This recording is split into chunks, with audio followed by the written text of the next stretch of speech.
And actually, they would like to introduce themselves.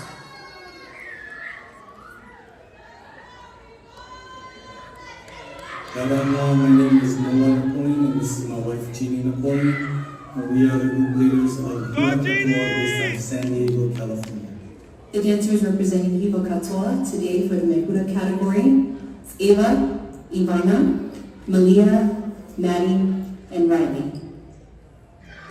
The song we chose for our Mehura is Watopateha. This song was written by Jacques Briand and composed by Matani Kainuku for Hitira's 2009 Hiva in Tahiti performance. And their tumupara that year was Ifa'a. In the song Watopateha, it talks about being in the valley. It's really for each individual dancer being in the valley all by themselves, being surrounded by nature and the sounds of the birds and the trees and also the wind that you feel. When you feel that breeze, it's basically a sign of what the valley can do for you. It can help you find out who you are as a person. We'd like to dedicate this song, this Mehura, to the dance moms that helped us with the costumes for the Mehura and the Otea. Thank you so much, Yaura Tahiti, and we hope you enjoy. Mauri te tomite te wene te pupuri Hiva Kātoa mo ia oto. Ladies and gentlemen, all the way from San Diego, California, in the Mehura category, Hiva Kātoa.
Ladies and gentlemen, one more time sharing the beauty of Tahiti, all the way from San Diego, California.